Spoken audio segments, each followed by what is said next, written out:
Adel, man. So the first time I met you was in up at the top of the mountain in Colorado, right? And then we went down to the bottom at that. What was that hotel called? Do you remember the Cloud Camp and what? It's Whatever escaping it is. me. Yeah, whatever. It's a cool hotel there, right? But Beautiful hotel, though. beautiful Really, hotel. really. And we're sitting by the pool that day. We had a little free time. We're sitting by the pool, and you were just talking about your story, about where you come from. And like that was the second I was like, oh, geez, when I launch a podcast again, I have to get this guy on the podcast. That was back in July. I wasn't even planning a podcast yet, but I was like, when I come out with a podcast, I'm getting you. And then the fact that we filmed the first one here in LA, and you were like, oh, yeah, I'm available. And now you're here. So I'm excited for everyone else to kind of hear a bit about you. So hello, welcome. Thank you so much, my brother. Yeah, man. Listen, I was just telling Steve, I says, you're truly, honestly, the salt of the earth. And a lot of people know you from the business perspective and what you've done on, social media and what you've done to impact people's life financially. But I got to know you and see the real you behind the scenes, and you are genuinely as beautiful of a man as they come. Oh, and thanks, seeing man. what you're doing with the show, and you donate 100% back to charity, just really just glorifies the man that you really are. So I'm grateful to be here on this podcast. I'm grateful to be with you, and I'm looking forward to the next hour. Cool, man. I love it. Well, speaking of charity, so yeah, for this show, what we do every episode, the ad revenue from that episode, the whole tribe goes to charity, but specifically these episodes go to the ad revenue to a charity of the choosing of our guests. So, what breaks your heart? What do you what either cause or charity do you want us to throw all ad revenue from the show towards? You know what? I've always been just my whole life evolved around impacting kids' lives, especially ones that are underprivileged. We adopted 800 kids a number of years ago in South Africa, and I just love being able to give back. But the charity that always spoke to my heart is missing and exploited children.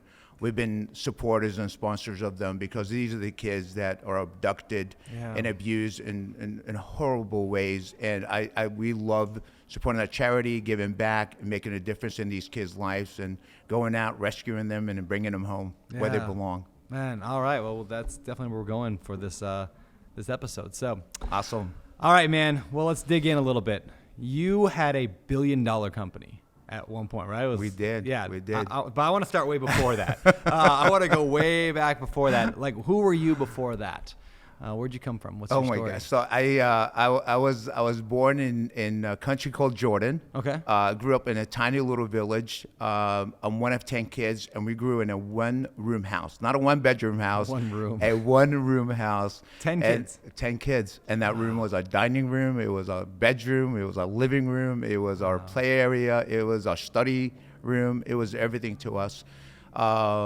We wake up in the morning, we just put our mattresses away, and it became our dining room. Wow. But looking back, honestly, those were some of the most amazing, wonderful memories when life was just that simple. Yeah.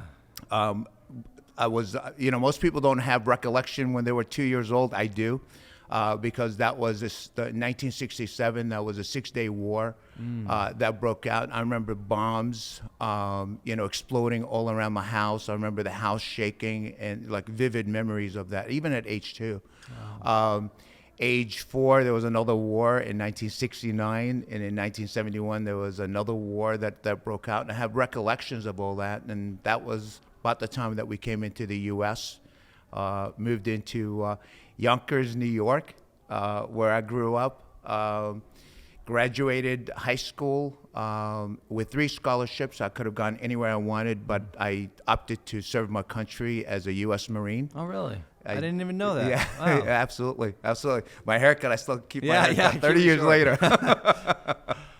And looking back, that was probably the best decision that I've ever made to serve my country. I love my country dearly. I'm so grateful to be in the U.S. And each and every day I wake up just as a grateful man living here. And, started the company, my wife and I, in a garage.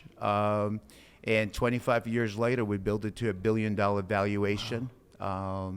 I own over 200 patents in the security space. So if you've ever gone shopping, you've seen my products. They have the security tags on clothing. Did you invent that, or you bought that? We from somebody, did. or? No, we invented that. How did you? I mean, was that just an idea? You were like, hey, this would be cool, or like? No, you know, it was actually the very. So it was actually a friend that came up to me that was he was in the retail space. They were being challenged in the intimate apparel, that they were being ripped off constantly. He says, "Can you help me develop a product that will solve this problem?" And I love challenges. And at the time, I remember I must have interviewed no less than 100 engineers, and every single one that I met says, can't be done, can't be done, can't be done. And I ended up going to DeVry, a tech college down the street from us, and I met with the professor, and I says, hey, identify the 2 smartest kids you got here. And he identified them. I went and introduced myself, and I said, hey, listen, we're a startup.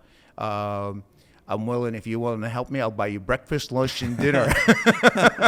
And all the soda you could drink. And that was it. I ended up recruiting 2 kids back then. And we 90 days later, we actually developed our first technology that became one of the most profound technology that exists virtually in every retail space today. That's wild. I mean, did you have the technical ability? Did you go to school for the technical side, or you were management side, or how did you even... You know, Brad, it was at age 5, I was the kid that was opening the radio. I had to understand how the radio worked. At age 16, I rebuilt my engine in my car. 16 and a half, I rebuilt my transmission.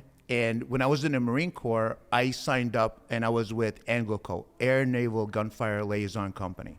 So I was stationed on Air Force, Naval, and Army bases just as much as I was on Marine Corps bases. And we were the guys that were actually training with the Navy SEALs before anyone knew who they were.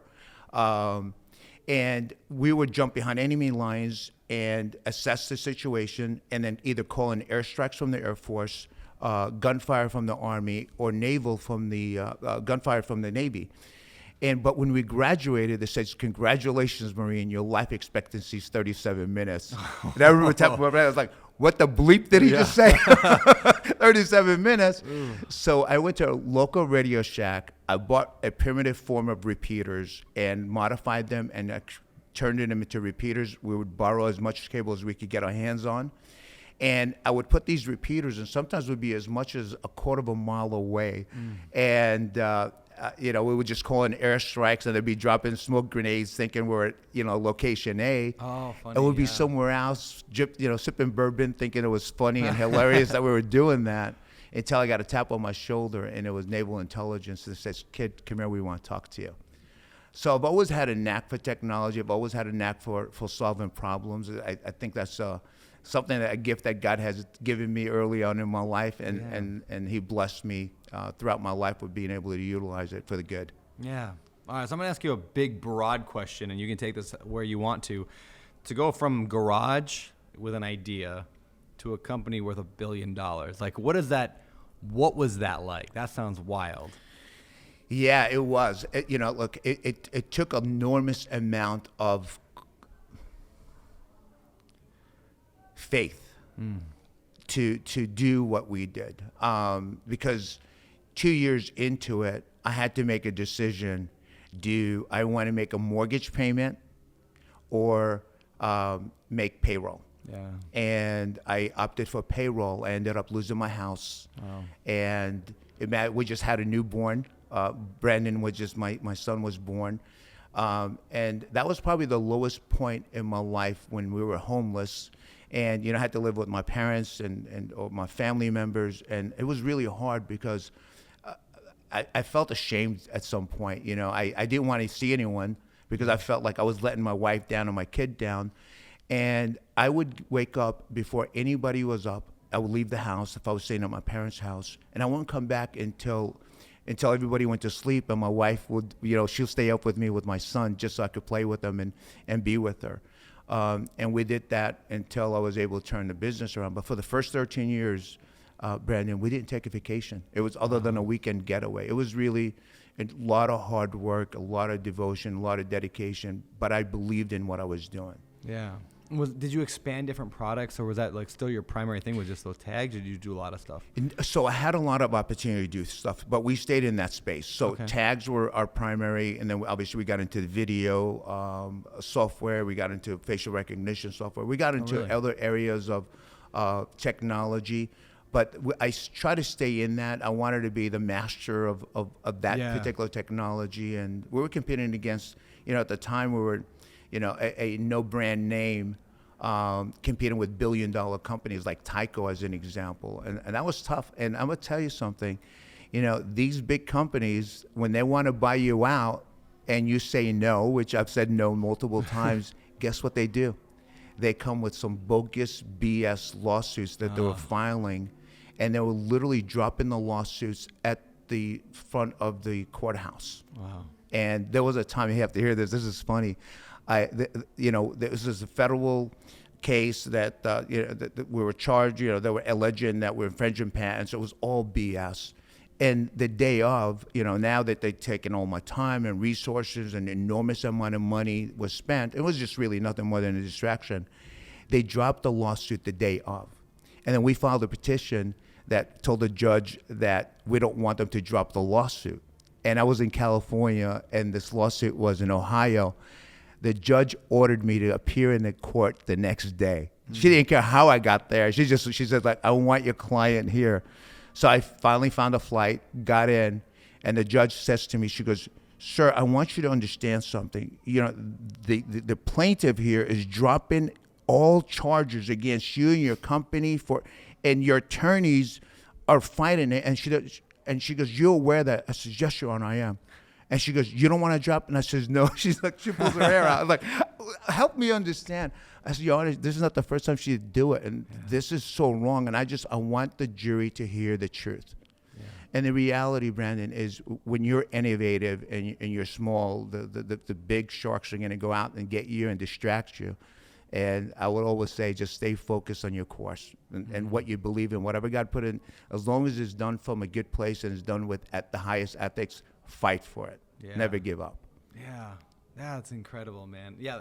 You hear about that like in movies, where it's like the big bad corporation just takes out the little guy, but like, it's almost like you don't believe it happens in real life, but it clearly happens in real life. They're like, it's just business for them. And they're just like, oh, just take out the little guy if they're not going to sell to me.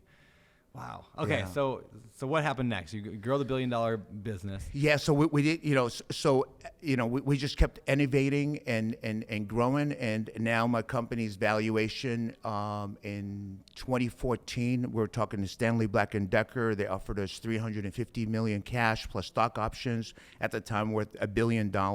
Today it's probably closer to $2 billion. Wow. Yeah.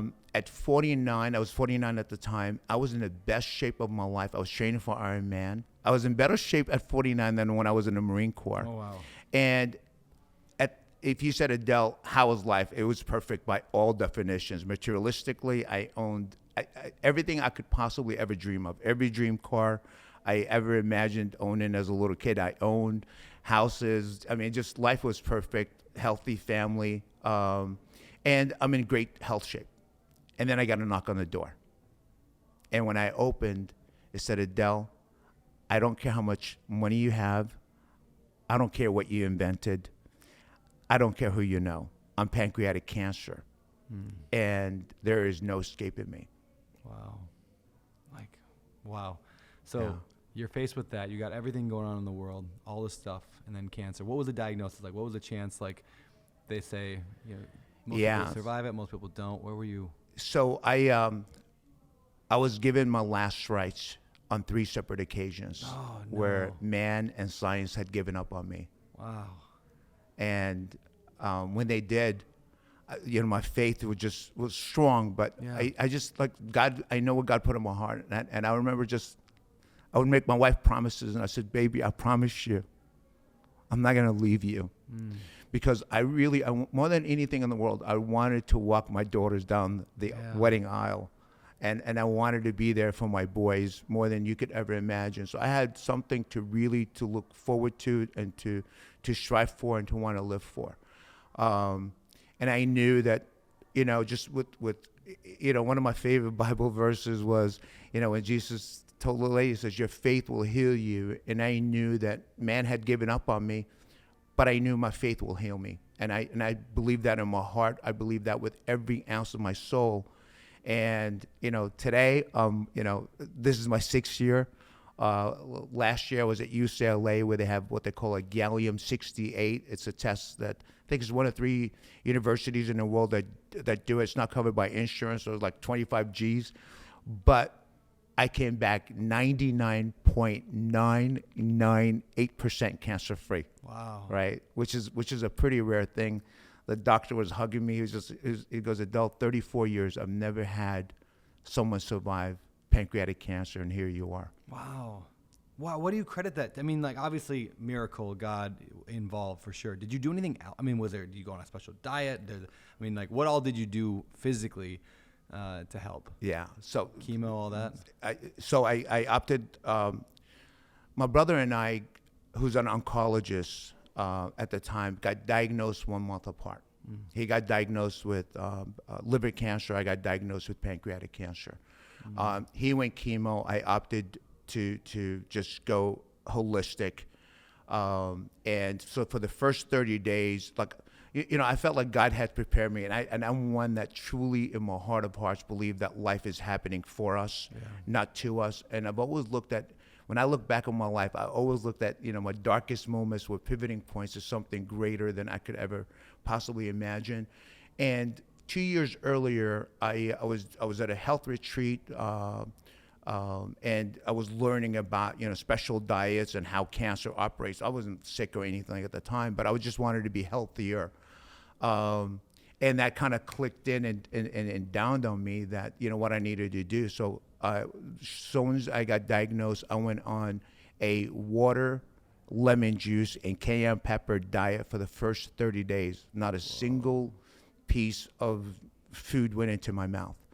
And doctors were advising me against it. I was getting called literally almost every day by doctors saying, you can't do this, you got to go, we have a protocol on the treatment, you got to follow the treatment. And I resisted. And then for the next year, not a single piece of solid food went in my mouth. We just went into juicing green. I believe in pH diet, so I just stayed green, and that's all I ate for breakfast, lunch, and dinner. It was just juicing. Wow. Yeah, it was a change. I was one that loved. I had the biggest sweet tooth, so giving up sugar, giving up gluten, giving up dairy was really tough at first. But again, I had a compelling reason to want to give all that up. What was your mental state, mental health like during that time? And were you angry? Were you mad at God? Were you mad at the world? Were you what were you like during that? It's funny you say that, Brandon. No, not at all. I never even questioned why me, ever. The only time I was upset at myself is I had a surgery scheduled. This would be my 3rd surgery, and I had a 3% chance of going home and a 97% chance of going to the morgue. This was it. So if I did, and this is a surgery that I opted for, and I believe, like no one else does, no one will ever take care of you the way you're going to take care of you. Not your mom, not your dad, not your siblings, not your spouse. No one in your life will ever take care of you the way you're going to take care of you. So if you have health issues, you really got to take it, personally, and you got to make it dear and dear to your heart. So I was that man, and so if I did nothing, they gave me months, or I could do the surgery and cut it short, and that was a tough decision because months could be 6 months, it could be even a year, but that would be the end, or I could take a high risk surgery, but I could live a normal life, and I opted for that, and I talked my doctors into doing that. Not a lot, as my doctor said, not a lot of doctors in the world would ever do that, but he was willing to take that chance on me. I get a phone call. So you could imagine, a surgery like this, everyone was in the room. My entire family was there. No one was allowed to say their goodbyes, but they were allowed to give me a whole lot of love. The priest was there, everyone that you could imagine. And my phone rings, and I look at my phone, and it's the president of my company. And I remember the conversation vividly, and it went something like this. It said, "Hey, buddy, I know you got a lot on your plate." Yeah. Like, really? Yeah, you think so? He goes, "I got a job offer from your competitor. My competitor is the one I'm in litigation with." Oh. And he goes, "Unless you could match this salary, I'm resigning effective immediately." And he goes, "Oh, by the way, you don't have to make a decision right this minute. You have until 8 o'clock in the morning to let me know." Oh, jeez. I'm being scrubbed at 6 a.m. Actually, at 5 a.m. for a 6 o'clock surgery. Did he know, or is that Of was his course he game? knew. Yeah. Of course he knew. And you know what I told my wife and I told others, because look, my facial expression must have said it all. My wife was talking to the priest and she just stormed to me. She's like, "Baby, are you okay? Are you okay?" And that was the first time I realized I came in contact with real evil. I didn't know what real evil was until I heard the voice of what real evil was.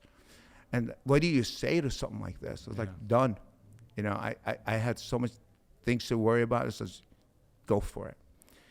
And that was the decision that changed the course of my business, because then the unimaginable happened. They forged documents where they took out lines of credit on my own home. Oh, man. They took out lines of credit on my businesses, on my properties, personal properties that I owned. They forged everything you could ever imagine and went on a shopping spree. And literally overnight, everything disappeared. On Christmas Eve, Brandon, I'm with my family and I get a phone call. And it's my finance manager. She didn't report to me. She reported to CFO. She goes, "Adel, I just want to let you know that I'm resigning, but take a look at the emails that I sent you." And I'm looking, I was like, "What is this?" She goes, "Your numbers and your finances are not what they seem." I'm like, "What are you talking about?" And I couldn't make any sense out of it. I'm looking at this. I was like, "What is this?" I had an external board, besides my internal board, that told me, "Adel, your company's doing so good. They're actually doing better without you being there than you being there." And it was like that bittersweet moment, right? Like, part of me was like heartbroken. It's like, man, how could my company be doing better without me? But at the same time, as like a parent, like looking at your kids and saying, "Oh man, my kids are growing up." Yeah. So it was a bittersweet moment. But it turned out that it was all forged. The numbers were nothing what that they seemed. And shortly after, I heard from both forensics, the federal law enforcement forensics and the private forensics, that told me, "Adel, you're bankrupt." Wow. So I'm thinking, wait a minute, I'm not even out of the woods yet.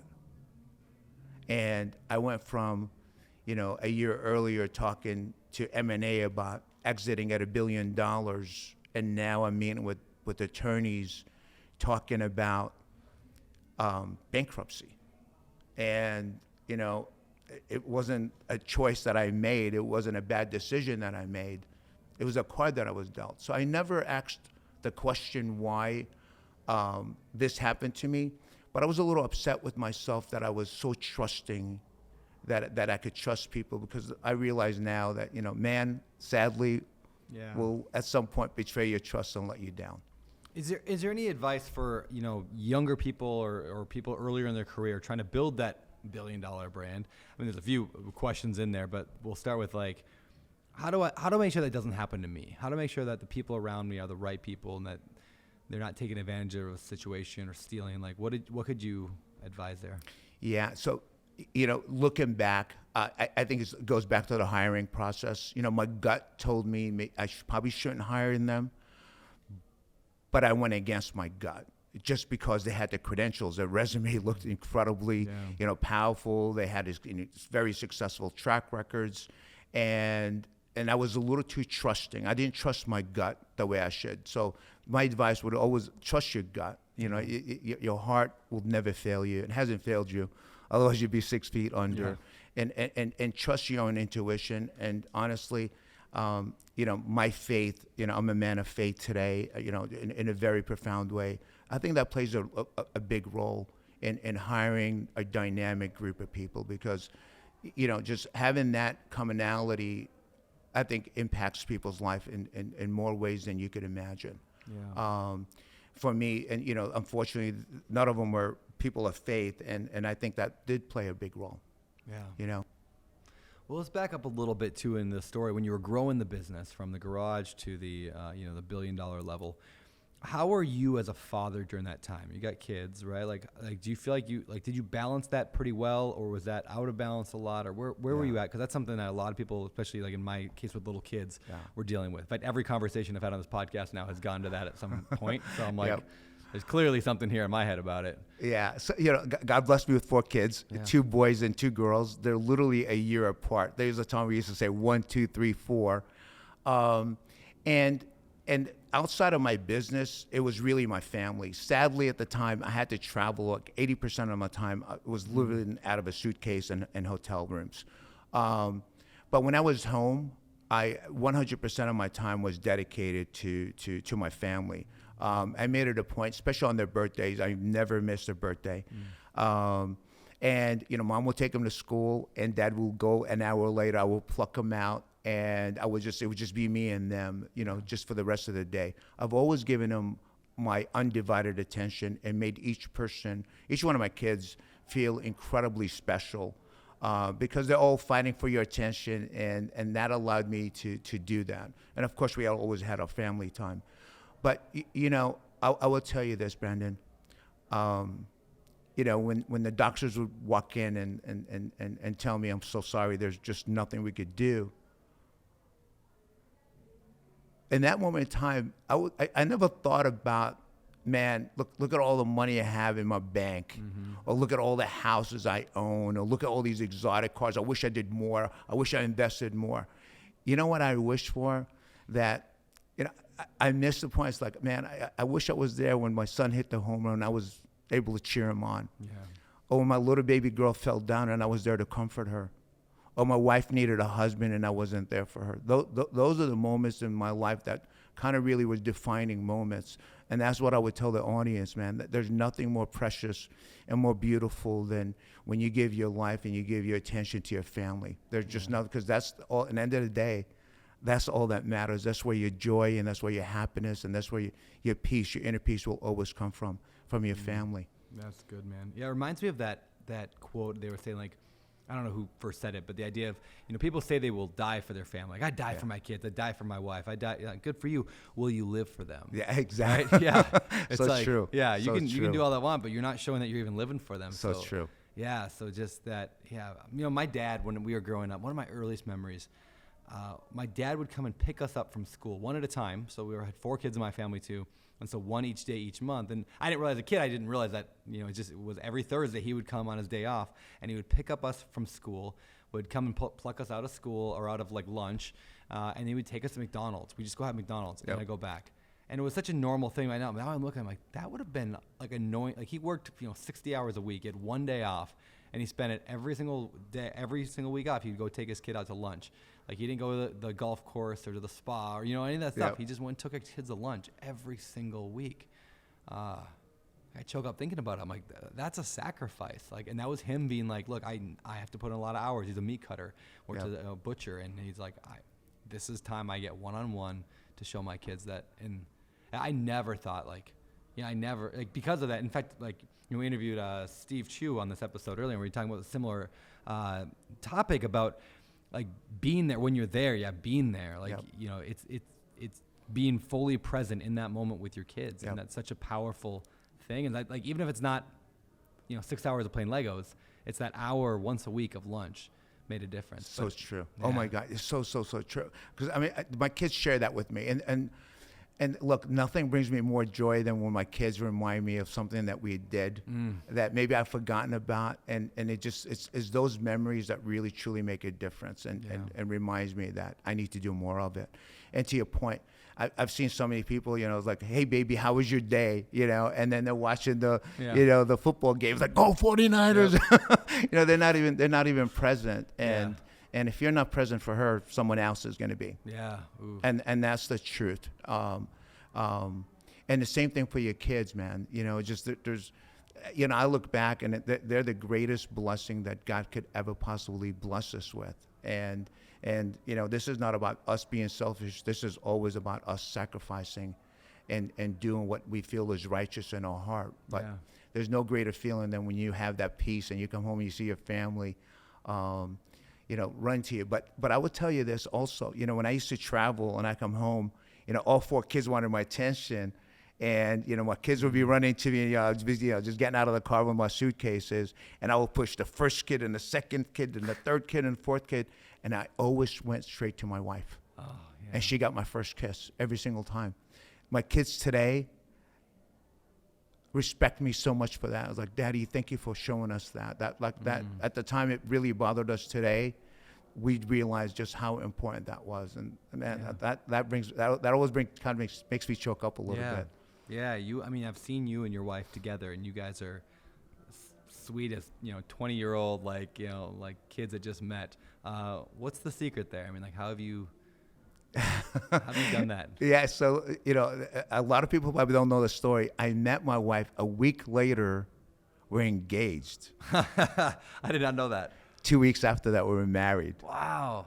We just celebrated our 27th anniversary. Wow. Yeah, and there's not a single day that goes by, and I love text, and I take advantage of it. Not a single day goes by, Brandon, I don't text my wife and I let her know how much I love her, how grateful I am for her, how amazing of a wife that she is. Not a day goes by, and the same is true with my kids. Not a single day goes by that I don't let them know just how precious they are in my life. How this. One of my oldest kids, I always refer to him as my superhero, and every single one has, their own little nicknames, but they hear from me daily, and they hear from me. They also get scripture from me, a verse from the Bible that just reconnects them, and it just makes us a stronger family when we do that. I've never betrayed my wife's trust. I think having that level of not only love but trust. Yeah. And respect. I respect her opinion. I would tell you, in 27 years, there's a lot of things that, over time that, her and I disagreed on, but we've always found a common ground, except one, right? In 27 years, there's only one thing her and I never agreed upon. And you know what that is? What's that? When it came time to prosecute. Oh. And my wife wanted to put them all behind bars and let them rot in hell, as she called it. I struggled with that. Yeah. I said, baby, I can't. Yeah. I said, looking back, I says, yeah, I don't appreciate, the hardest thing just watching your cars, being towed on tow trucks and just leaving and, foreclosed on properties and just losing a lot of the materialist things. It was hard. But it was also at the same time the greatest gift that I could be given, because what it did is it brought me closer to God, so much closer than I ever thought possible. And I said, baby, how could I want to hurt them? How could I want to punish them? How could I, if they actually gave me the greatest gift, if God used them to bring me closer to Him, how could I be upset with them? And I'm one that believes in Judgment Day. I think every single one of us has to answer when that day comes. But it wasn't for me to decide. And I just felt like it was a gift that they had given me. And if God used them, I don't want to hurt them. And actually, not a year later, I saw one of the presidents at the airport. I gave him a hug. Wow. And my wife was so mad. I was like, what are you doing? How could you do that? It was, like she was animated a little bit about it. Wow. But. Wow. Yeah, it was that level of forgiveness. Yeah, where does that really come matters. from? Is that just have you always been a forgiving guy, or is that something feel like God's been working in your heart for a little? Yeah, I've always been a loving guy and a trusting guy, but I never really understood the Bible. Every attempt that I ever made to read the Bible, I struggled with. Right. So if you said, Adel, today was your last day, would you go to heaven? Before I was, yeah, absolutely. I've never hurt anyone. I never cheated anyone. I never took advantage of anyone. God knows my heart. I pray every night, so of course I'm going to go to heaven. But every attempt, Brandon, that I made to read the Bible, I struggled, honestly, especially when I began with Genesis. And I would read, so-and-so lived to be 850 years, and so-and-so 900 years, and so-and-so, and begotten so-and-so who begotten so-and-so. I struggled. Yeah. And it was like, who was keeping record, right? I mean, my grandfather's only 2 generations ago. Until today, they're still debating whether he lived to be 96 or 106. Right? There's some people that think he had 4 siblings. There's others that think they have 5. Yep. So it was like I struggled, and I would put the Bible down. I was like, God, please forgive me. I don't want to sin. I don't want to question you. I know who you are. I feel you in my heart. There's not an ounce that I believe in you. I struggle with reading it. Sure. And the only way I could describe it is, imagine you're in downtown LA. You're driving your car and your car breaks down. The chances of you pulling over and opening the glove box and start reading the owner's manual, how to fix your car, is pretty slim, right? Well, you could call AAA or your favorite garage. Would you agree with that? Yeah. But what if you're in the middle of nowhere on a dark, deserted road and no one in sight and you have no reception, let alone you have no phone? What's the likelihood you're going to open the box and start reading your owner's manual? And to me, that's what the Bible really, truly is to me. It is the owner's manual. And when I took it, because I was in my darkest road of my life, I was in my darkest moment of my life, and I was like, God, I need to understand. And I read it. I got clarity that I never thought possible. It was the greatest book that I ever read, because I'm an inventor, and when I invented something and somebody wanted to know about it, you know what they did? One of 2 things: either A, picked up the phone and said, "Hey, Adel, this thing you invented, tell me how it worked," right? But if I wasn't around, guess what they did, Brandon? They went to an owner's manual and read it. And for me, if you really truly understand the Bible and you read it with an open heart, an open mind, knowing that it's inspired by God, but written by man, right? I mean, man, science says we use 8, 9, 10% of our brains, 11% for Einstein's, but it's written by man, right? Who uses that capacity of their brain, but it's truly inspired by God. And may I share with you this, Rocky? I call it. So I had bankrupted the company. That was the toughest day of my life, and I was ashamed. I was embarrassed. I felt like I was the one that was a failure. I felt like I let my family down that was depending on me. And a lot of people were actually depending on me. I just felt like I felt so many people down, and that was like a really low part of my life. I was just the darkest time of my life, I would say. And I didn't share nothing with my family for weeks, I mean, my wife and my oldest son knew, but no one else knew. None of my siblings knew. And we're at church, and it was Good Friday, and I remember just we being wobbly, and I must have been really wobbly, because I got a tap on my shoulder, and I would look back, and it was my doctor, who happens to be my first cousin. He goes, "Are you okay?" And I said, "Yeah, doc." He goes, "No, step outside with me." And he does my blood pressure. He goes, "Bro, we got to get you to the emergency room." He gives me an aspirin. And my wife has been after me, Brandon, for forever and ever. It's just like, please, baby, you can't just hold this to yourself. You got to share it with your family. You got to tell your brothers at the very least. You can't just, you're hurting yourself. And she could see that happening. So I tell the doctor, I says, "I know what I need to do." I says, so my eldest brother lived across the street. And so I told my wife, I said, "Look, let's just gather everyone. Maybe tonight is the night I'm going to break the news to them." And I went, and so we gathered all the brothers, and my wife takes my sister-in-laws outside, and here I have my brothers, and I share the news with them. And one of my brothers says, "Adel, oh my God," everybody's jaws drop, right? They can't believe. And then one of my brothers says, "Adel, I know this guy who knows a cop. Let me call him and get him arrested." I was like, "What, bro?" I know everyone in the FBI. There's probably not a chief of police. I don't have a relationship. What are you talking about, right? And then my other brother, who's a chef at the time, says to me, "Oh my God, Adel, I know this guy who got me $3,000 more on my car accident. Let me call him. I'll have him sue." And honestly, I thought by me sharing what's happened to me, I would feel better. Brandon, I felt so much worse. Man, I was like, I felt even overwhelmed, because my expectation was, okay, I'm gonna share it with everyone. I'm going to get a release and I'm going to feel better. Yeah. And I'm feeling really bad. And my brother says to me, my youngest, as I got up, I grabbed my wife. I said, baby, let's just get out of here. He says, Adel, maybe it's time to surrender.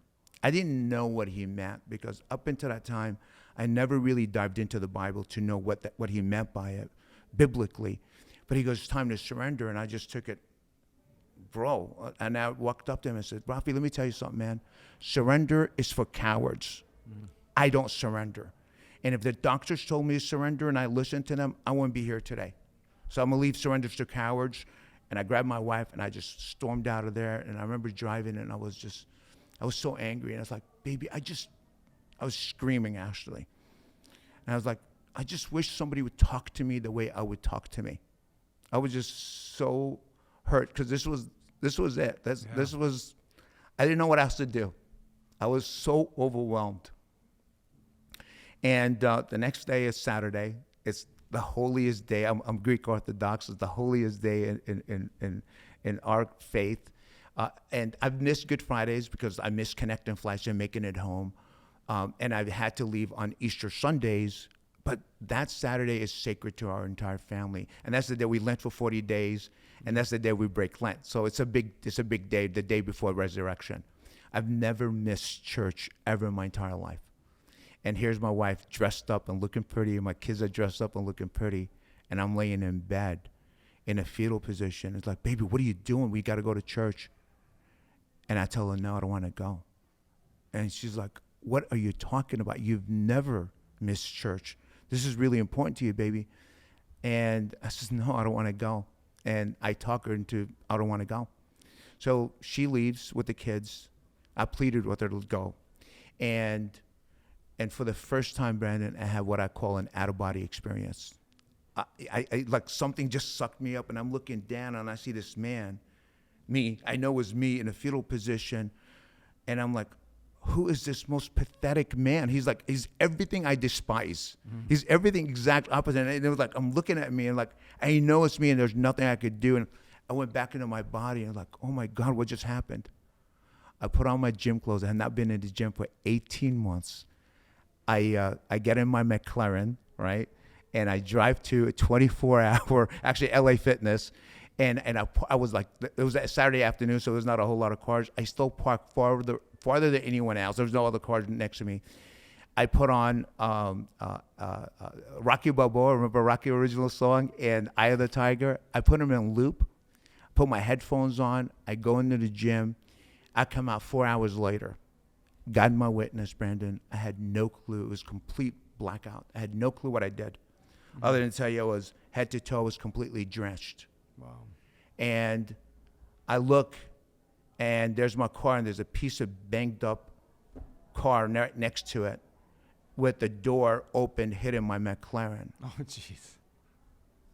And it was like, I remember looking up. I was like, really? And man, I just like my Marine Corps kicked in. I was ready to kick some butt, right? And I remember just walking there. I was just so angry. How could this idiot do this? And as I was getting closer and closer and closer, I realized that the angle looked like he was hitting my car, but he didn't hit my car. Mm. And I bent over to get to eye level, and I said, sir, do you mind closing your door so I could leave? And this Looney Tune guy comes out. And he's like, oh my God, what do you got to do to get one of these? And I remember looking up in the sky, and I says, you have to have enough faith that all things are possible, and you'll get this. He goes, oh, no, I don't believe in God. I says, man, what awful thing did you ever happen to you for you to stop believing in God? He goes, oh, when I was younger, I touched a girl inappropriately, and I ended up going to jail, man. I'm 55 years old, man. I live with my parents, man. Life sucks. Look at this piece of shit car my kids bought me, man. Life sucks. And I looked at him. I said, what's your name? He goes, Rocky. I said, Rocky, man. I looked at my watch. I said, I wish I had an hour to take you to this hospital, it's a rehab center. It's called Casa Clino, where people involved in car accidents that had everything. Let's just see if any of them would trade places with you. Let's see if any of them would trade places with someone on Skid Row just for the ability to be able to grab a burger with 2 hands. Let's see if any of them would be able to trade places with someone that has absolutely nothing, living in a cardboard box, but just the ability to clean themselves. I said, man, the most beautiful things are right in front of you. You got a loving parents, a mom and dad that love you unconditionally, give you a home. You got kids that maybe it's not a McLaren, but they love you enough to go out and buy you this car, man. They're right in front of you, but you're just too freaking stupid to see that. And by the time I got done with them, he promised me you got to go to church. I get in my car and I drive like 10 feet, and I stopped. And I remember I started crying, man. And I was like, this is really Rocky, huh? Today, I couldn't even tell you if Rocky was there. I know what I saw, and I know it was talking to me. God used Rocky to remind me what was truly important in my life. Yeah. That I have a beautiful wife, healthy kids. I would trade the world for them. Yeah. And the reality is that I still had everything. And I had them, and I just lost sight and perspective. I went home, got on my knees. I prayed. I said, God, you know, I'm not a coward. I don't know how to do this, but I guess I'm supposed to surrender to you. And that's the day, Brandon, I got my download, my 2.0 Adel download, where everything I ever wanted to know about life was answered. Everything I wanted to know about us and me and life challenges and everything I was dealing with was literally answered. And the only way I could describe that for you and for your audience, imagine you're in your car and you're driving your windshield, right? You got dirt and mud and grime and this thing called shit, life coming at you from every angle. And you're trying to navigate through these pinholes, right? Is it a left turn? Is it a right turn? Is it a green light? Is there pedestrians walking? And look how inefficient he was. And imagine somebody takes and come and Windexes your windshield and clears it up. And that's what happened to me. I felt like the Holy Spirit cleansed everything in my life and every obstacle. And I started seeing things for the first time through God's perspective, through God's lenses, not my own. That's powerful, man. Yeah, that gave me chills about like that. Was Rocky real? Like, I don't know, but you got your answer to your prayer there. Somebody spoke to you the way he did. Yeah, the way you speak to you. So he did. Oh, powerful, man. Well, let's move on to what happened next. I mean, like, bring us up to today. Where are you at today? How'd you get from that point to today? Yeah, so it was, I mean, obviously, just giving up a lot of I had a lot of real estate that I was liquidating at 10 cents on a dollar. I just had to get rid of it because I wanted to save my company at the time. But, and then once the dust settled, I was looking for answers. I knew, it's time for me to get back and try to be healthy. And that was, by the way, that was the real reason that I had to bankrupt the company is, financially we were liquidating assets, but I was living in a bunk in my room. I would have a meeting because I was still having a lot of health issues. And I would have, now I'm back in the company trying to run it, and I would run a meeting for an hour, and I had to take my meds. And my meds would knock me out for 2-3 hours. I would sleep on the floor, on a couch or on a cot, and then wake up and have another meeting. But my health was deteriorating to the point where doctor says, you gotta have to decide right now. I was in the emergency room like 2-3 times a week. And that was kind of really my final draw. And when I stepped away from the company, I knew God, I knew life was always happening for me, not to me, right? Because when life happens to you, life is, it's like, why me? I'm the victim. But life was happening for me, and I knew that God was guiding me today. I have absolutely zero social media presence. I've always been a private human being, about me and my family. We're going to change that for you, though. So this is actually my second podcast that I'm doing. Wow. I've had a lot of, requests, but I declined them all. But, knowing how beautiful of a soul you are and why you're doing this, I felt like God put this in my heart that it's time for me to really tell my message and get God's story out there to inspire people and just to remind every single person, your audience as an example, that life is life. Life is full of challenges, and life will always continue to evolve and happen. And you're going to be let down and you're going to be disappointed. The question is, are you looking in the rearview mirror, being a victim of what happened, or are you able to focus 100%? You're focusing your energy on everything good. So today, I'll tell you, I live the simplest life of anyone you've probably ever known, but I also live the greatest life. And I wake up every day, Brandon, with one goal in mind, and that is to make God proud of me. That's it.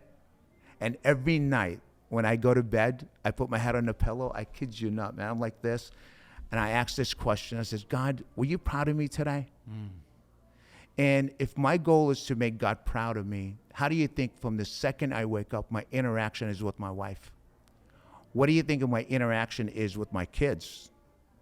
How about my workers and my co-workers? How do you think I'm interacting with them? The person that just cut me off and almost caused me to get into an accident, what do you think my reaction is with them? If I wanted God to be proud of me, what do you think my reaction is with the cashier that's just really rude and having a really bad day, and where normally you would want to tell her off? How do you think I'm interacting with her? Because the reality is that person that just cut you off, where usually would want to roll down the window and give them the international symbol of love, right? What if there was an angel that whispered in your ear and said, "Hey, that guy is on his way to his only daughter's car accident where they just pronounced her dead"?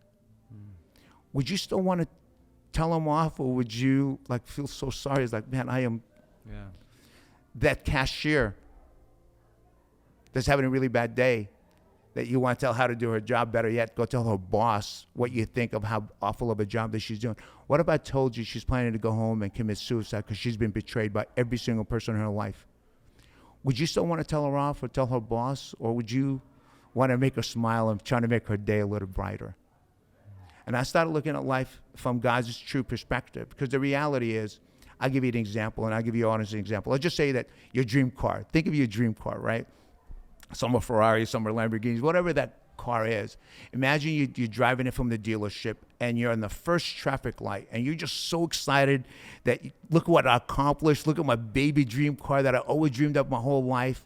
And you want to show it to your spouse, your family members, and you look in your rearview mirror, and here comes this idiot, right, in a pickup truck, not paying attention, texting, and boom, rear ends you and totals your car. One of three ways a person would normally get out of it, right? One is, you want to probably get out and rip his heart out and let him know what you think of him at that moment in time, right? The second is probably kick the tires. It's like, man, why this always happened to me? This is just my luck. Why me? Why me? And the third way is to look at it and says, are you okay? I'm okay. And look up and say, God, thank you, man, that I'm able to walk away from this accident, because I didn't have to. Yeah. And the situation hasn't changed, right? Your car still got totaled. The only thing that changed is your perspective, right? On how you chose to. And at the end of the day, it's always those looking at life's perspective through God's lenses, right? That fact that I was able to walk away from that accident, it's beautiful. And back to waking up every morning, the second I wake up, Brandon, man, my level of gratitude is higher than anyone else than you probably ever met. You know why? Because I've seen people have freak accidents and lose their eyesight. I felt like God put me in the hospital so I could see and witness these things. I've seen people get in a car accident, and next thing they're paralyzed from the neck down. So I just felt like God blessed me in those ways that have been so profound, that I want your audience to be reminded of what's truly important in life. Materialist things, man, never made me happy. Yeah. And when I had the $1 billion company and I had every toy, you think I slept like a baby at night when I put my head on the pillow? I was stressed out. I was dealing with so many problems. There was lawsuits and litigation and this problem and that problem. Today, I have more inner peace when I say, God, are you proud of me? And I hear, I hear his voice. Like, I know that he's so proud of me. How do you think I sleep? How do you think you will sleep when you know that God is so proud of you? And if you slept like that, how do you think you're going to wake up? What kind of level of energy? What kind of level of excitement? What kind of a let's go? Because it's no longer about you. And when you no longer make it about you, you make it for something that passion, that burning sensation that God put in our heart. Like, you know that you meant for something so much bigger and so much greater than you. And you follow that dream. Man, today, I'll give you this. Like, when I get business deals, and honestly, sometimes I get these, multi-million-dollar business deals, I simply ask this question, like, God, would this make you proud of me?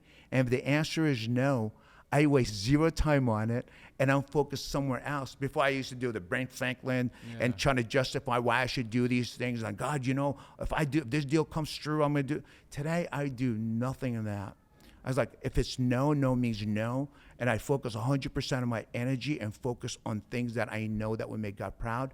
And man, when you're making decisions at that level, and I call it the crystal ball. Imagine having a crystal ball where every decision, Brandon, that you make, without a doubt is the right decision. Yeah. Imagine that. And for me, it's like, when you know that it makes God proud, it's the right decision. So to me, there's no regrets, there's no looking back. And when God wants to alter my decision, I get this nudge, and I just feel like, okay, it's time to change course. And he takes me on a different path. And being able to live life at that, imagine the quality of the decisions you're going to make if you know every decision that you make is a righteous one and it's the right one. And if you're making those kind of decisions, what kind of life you think you're going to be living if you know you're making those quality decisions each and every day, each and every minute, every time you're presented with a situation? It's that simple of a life. You don't have to go memorize the Bible. You don't have to go memorize all these verses. You don't have, a lot of people want you to live life because they believe of, what Christianity is. And if I may share this, I know I've been kind of, talking quite a bit, but I'll leave you with this. 2,000 years ago, God himself in the purest form came to earth as Jesus Christ. In the purest form, and he gave us all the tools, Brandon, that we need to live a joyful life, a life of bliss, a peaceful life. He told us what forgiveness brings to us, literally gave us all the tools to live an incredible life fulfilled of gratitude and fulfilled of joy and just like everything that you could ever possibly want. 2,000 years later, you have over 2,000 different Christian denominations, from Mormons and Jehovah's Witnesses on one end of the spectrum to Catholics and Protestant on the other, and everything in between, including me, Greek Orthodox, and some of my closest Amish friends. And everyone's telling you they're right and everyone else is wrong. And the reality is everybody's so judgmental. Everybody is, I give you an example. I met this girl, 19 years old, who's ready to take her own life. And it was a very emotional moment for me because, she's just telling me that she just gave up on life and she just felt like life wasn't worth living anymore. And when I asked her why, she was like, Adel, I said, sweetheart, where's God in your life? And she goes, I grew up as a Protestant, and she goes, Adel, my dad was a pastor, and man, I woke up every morning looking forward to going to church. I loved helping in church in every way, in every capacity with my mom. And I would get done with school, and I couldn't wait to finish school so I could go to church and help out. And she goes, Adel, as I was growing up, I realized I was different than the other girls, and I was gay. And when I told my dad that, he wanted nothing to do with me. He disowned me. Yeah. My mom hates me. My siblings, none of them want to talk to me. My best friend in the world, my sister, despises me. And the church that I go to disowns me. They threw me out of the church, Adel, and no one loves me. And no one cares for me.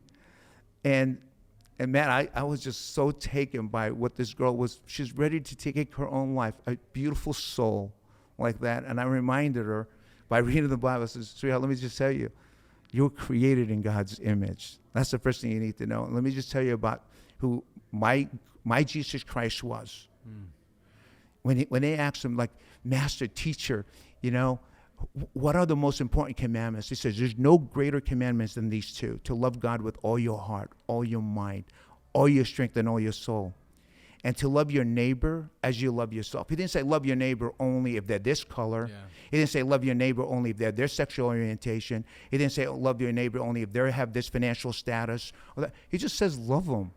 Yeah. And that's what I'm reminded. And that's why I live my life today, Brandon, is just, I love, as you know, man, I just love people. I love inspiring people. I love motivating people. I love reminding people of who my God really is, who my Jesus Christ is, who my Savior is, and how beautiful he really is.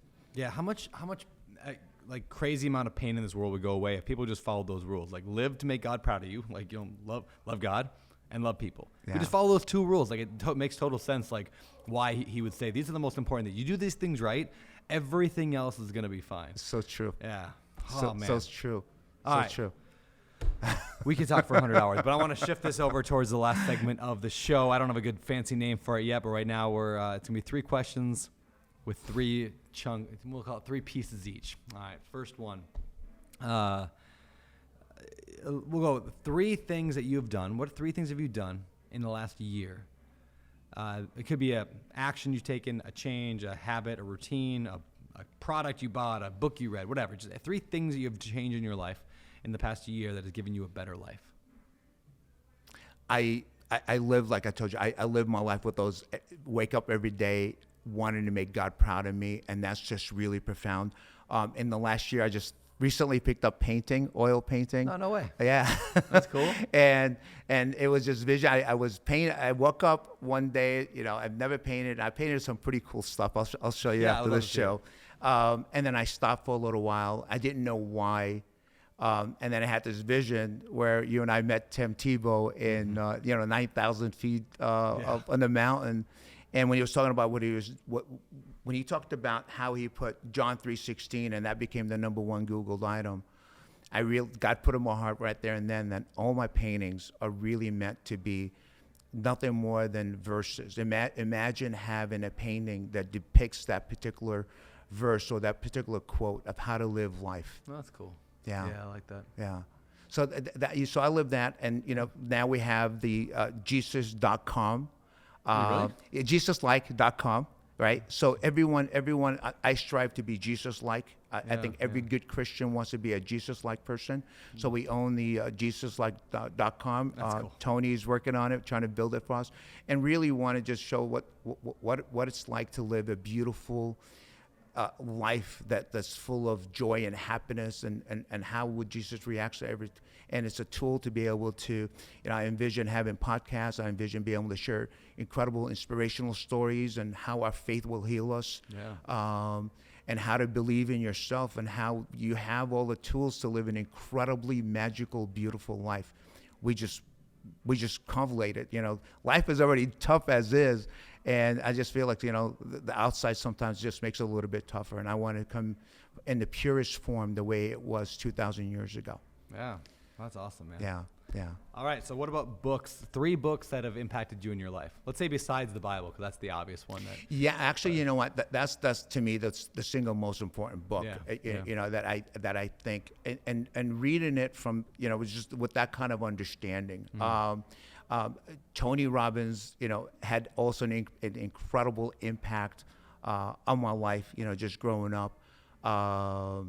And the Wake Up the Giant Within, and the Unleash Them the Power. I think those were just incredible books. And listen, one of my favorite heroes, someone that I truly look up to, is John Maxwell. Yeah. And he's written a ton of great books. He did. I think it's well over 60 books. They're all about leadership. Yeah. And what I love about what he talks about in his book, some of them are like the 21 essentials of leadership. Yeah. Became like the #1 selling book. But most of his books, and I love what he talks about, it really all came from Proverbs and the Bible about how to live life. And he's someone that I look forward to. I actually listen to him as frequently as I can, whether it's a podcast or whether it's a YouTube or whether it's a book that I read. Awesome, man. I love it. All right, next question. I guess the last of the 333 we'll call this today. The 333. That's not a bad name, right? I don't know what you guys think. 333. We'll go with it for now. The last of the 3 is who's 3. We'll call it people you look up to. Could be past or present. People you look up to that you admire. Of course, Jesus Christ. Okay. I was like, I had no idea you were going to say that. None. Yeah. If I was to have dinner, he would definitely be one I would love to have dinner with. I think, to me, the greatest president that we've ever had was Ronald Reagan. Okay. I always looked up to him and just his leadership. And my father, he had an incredible impact on my life. Very loving, very giving, and I miss him dearly. Yeah. How long ago did he? 12 years ago. Okay. Yeah, 12 years ago. Wow. When he passed, there was not a single day I didn't visit his gravesite if I was in town. And Wow. just, he was one of those kind of dads that just really impacted my life in a profound way. And I strive to be the father that he was to us. Mm. That's really good, man. All right, last question. Where do you want to send people? Where can they? I know you don't do a lot. You don't do a lot of social media right now. Maybe we'll get you more in there. But JesusLight.com is the best place for you. JesusLight.com. We also my book that's coming out. I just finished writing my book in December. Hopefully, we're looking at a June, July launch date. Okay. As a placeholder, we have theunshakableyou.com, Okay. and that's probably going to be the name of the book. Some people suggested put in the unbreakable in there as well. So the unshakable and unbreakable.